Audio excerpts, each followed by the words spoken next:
L'essentiel de l'actualité est-elle relayée par les canards? Nous allons nous retourner vers Codovia. Mettons-nous déjà en position. Codovia, mettons-nous. Bonjour. Bonjour Joël Tondi, bonjour à nos amis téléspectateurs. Une moisson pour le moins très maigre. Oui, l'expression elle est bien consacrée, très maigre pour ce que nous avons eu pour le compte de ce jeudi. Mais l'actualité, elle, à la une de ces petites quantités de journaux que nous avons, est très riche. Vous avez la nomination, le sujet en débat aujourd'hui est abordé également par certains canards, sans oublier que au niveau des législatives à venir, oui, il y a des citoyens qui s'en préoccupent et d'aucuns pensent même qu'il serait judicieux que l'on reporte la date du 28 avril déjà. Donc des recours ont été adressés à la Cour dans ce sens, sans oublier que certains citoyens se préoccupent également de l'avenir du Bénin, l'avenir donc de la nation qui s'écrit aussi bien avec l'histoire. Et l'histoire ici, c'est le 16 janvier 1976 avec l'agression des mercenaires. Il y a quand même un témoin qui a relaté les faits en ce jour-là dans les colonnes d'un des journaux. Nous allons démarrer avec... La dépêche qui écrit d'ailleurs en grand titre « Recours en annulation contre la convocation du corps électoral, des difficultés à l'organisation du scrutin » s'interroge le journal La Dépêche.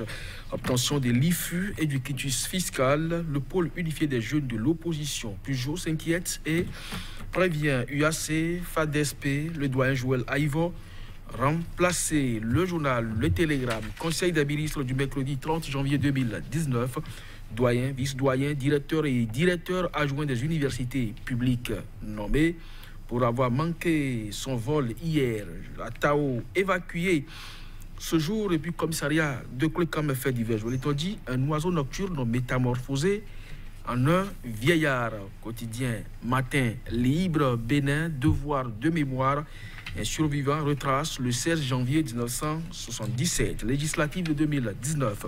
Les risques pour une opposition trop fière et puis nomination dans les universités.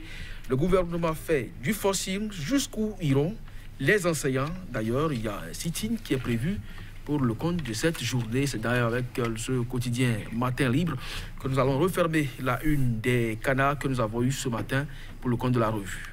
Merci, Codovia. Maintenant, nous allons démarrer avec ce quotidien Devoir de mémoire. Un survivant retrace le 16 janvier 1977. Oui, c'est quand même dommage que cette date soit aujourd'hui revenue à la une des journaux, du moins de quotidien Matin Libre, parce que cette célébration où le Bénin, par sa bravoure, surtout la bravoure de l'armée, avait fait montre quand même d'une certaine résistance face à l'agression mercenaire, et bien que rien de véritable ne soit consacré à cette actualité-là, puisque malheureusement, dans les curricula de formation, on enseigne que les guerres de 1948 ou même de 1918, où la plupart des aïeux ne sont même pas nés. Donc c'est dommage.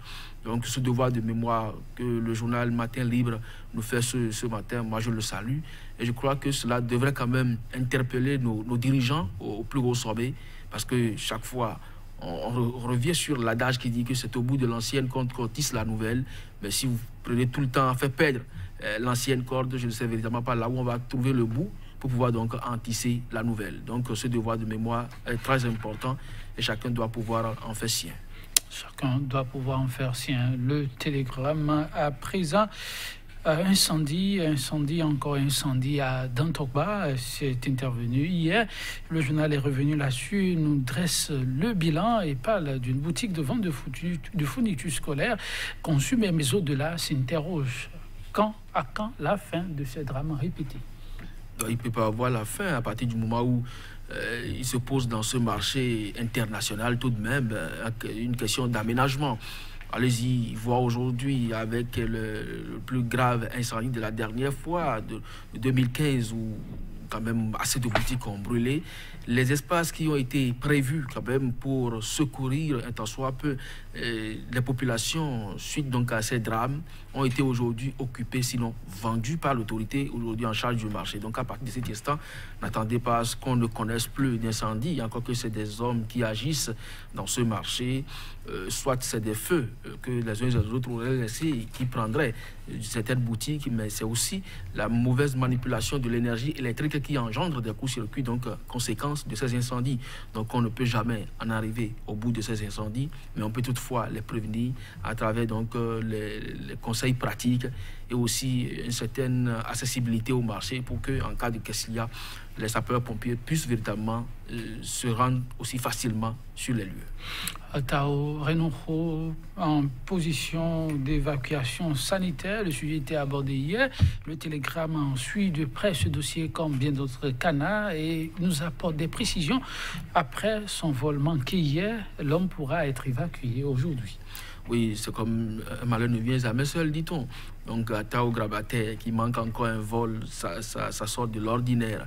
Un prisonnier encombrant pour l'État, dans la mesure où il avait retracé un certain nombre de faits, nous l'avons déjà dit sur ce plateau, avant donc de s'exiler par le passé. Il avait fait de graves révélations, ses accointances avec le pouvoir en place et surtout le chef de l'État. Bien, quand il est rentré, il a dit au cours de son interpellation qu'il a été roué de coups. Certaines autorités aujourd'hui l'avaient qualifié déjà de fou alors qu'il n'était même pas encore malade. Aujourd'hui, il se retrouve dans une situation d'évacuation. Est-ce que c'est lui-même qui a demandé à être évacué ou c'est une évacuation forcée? Et qu'est-ce qui est à la base de cette maladie? Il souffre véritablement de quoi?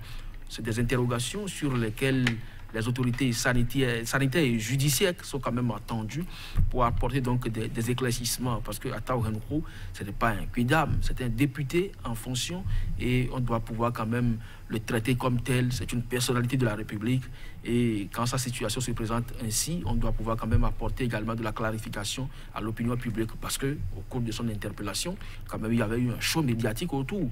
Il faut quand même que ce qui entoure aujourd'hui sa santé soit également rendu public. Nous ne voulons pas donc rentrer dans les secrets des médecins, mais ce qu'on doit pouvoir apporter à l'opinion publique, que cela soit fait. Le matin libre, on revient sur quelques sujets et puisqu'on a encore un peu de temps, législative 2019, les risques pour une opposition trop fière. Une analyse de la rédaction Matin libre. C'est possible parce que l'électorat, personne ne peut prédire quand même de ce qui sera fait si éventuellement, parce qu'il y a déjà des recours en annulation du décret portant convocation du corps électoral. Si ce recours prospérait, ça veut dire que le 28 avril, il n'y aura pas élection. Maintenant, si la date du 28 avril est maintenue, personne, aussi bien de la mouvance que de l'opposition, ne peut garantir le sort qui sera le sien, donc du point de vue de l'électorat. Maintenant, si l'opposition dort et pense que oui, le peuple est acquis à sa cause parce que remonter contre la gouvernance actuelle, on sait très bien que la plupart du temps, ce n'est pas forcément ce qui est exprimé par les populations qui se retrouvent donc proclamées comme résultat. Donc il revient effectivement à cette opposition suffisamment gonflée à bloc de revoir un peu à la baisse son optimisme et de travailler véritablement à adhérer la population à sa vision. Et ça passe par les actions concrètes sur le terrain. Maintenant, des démarches ont été faites au niveau de la télévision nationale pour que les actions de pré-campagne des uns et des autres soient équitablement traitées. On attend de voir les jours à venir ce que ça va donner, mais toujours est-il que l'opposition n'est pas quand même en terrain conquis. Le pouvoir aussi travaille en la matière et chacun doit pouvoir donc aller quémander le suffrage des électeurs. Autre papier d'analyse avec nos confrères de Matin Libre, Sefou Fagbo de la mouvance, Sefou Fagbo de l'opposition. À quoi joue Sefou Fagbo? S'interroge nos confrères. Bon, je ne saurais le dire. Il n'y a que Sefou Fagbo seul qui peut dire véritablement à quoi il joue. Mais nous suppitons tous autour parce que, vous l'avez dit ici, il y a des quotidiens qui l'avaient annoncé du côté de la mouvance à un moment donné. Mais l'homme avait pourtant donné sa parole au niveau du bloc USL pour pouvoir donc aller aux élections avec l'opposition. Maintenant, il a dit, et on l'avait rapporté ici, que c'était du canular, son appartenance désormais au bloc républicain. Maintenant, si un autre journal, 3 jours après revient sur le fait et le voit à la fois mouvancier et opposant, ça veut dire que les uns et les autres ont quelque chose à gagner donc, avec le président du MADEP. Donc à partir de cet instant, il revient à Sefou Fagbo de clarifier sa position, peut-être au travers d'une rencontre avec la presse. Mais toujours est-il que 28 avril, ce n'est pas loin, ce n'est pas proche non plus. Les jours à venir vont davantage apporter de la lumière sur la position de Sefoufa Boron sur l'échiquier politique national. Ah oui, autre sujet pour lequel certains commencent à se demander quelle sera la décision de la Cour. C'est le sujet que vous avez évoqué en filigrane avec la dépêche. À sa une, c'est la manchette d'ailleurs, recours en annulation contre la convocation du corps électoral. Des difficultés à l'organisation du scrutin s'interroge le quotidien. Oui, c'est beaucoup plus les questions d'interprétation des articles, surtout 242, et puis le délai imparti pour la mise en conformité des partis politiques. Si les partis ont jusqu'au 19 mars, donc pratiquement la fin du mois de mars, alors pour se conformer, et déjà un mois après, ils devraient aller aux élections. Un quitus fiscal difficilement aujourd'hui disponible sur le marché. C'est autant de goulots d'étranglement aujourd'hui qui ont permis donc à ce citoyen de saisir la Cour pour annuler le décret qui convoque le corps électoral pour le 28. Mais est-ce que la Cour va pouvoir répondre positivement à l'appel de ces citoyens? C'est une interrogation et chacun essaie donc d'attendre, mais toujours est-il que le gouvernement jouerait pleinement sa partition pour que la date du 28 soit respectée. Merci, Kodjovi Amitono. Nous aussi, nous respecterons nos rendez-vous. Donc, rendez-vous est pris pour demain à la même heure. Merci de nous avoir suivis.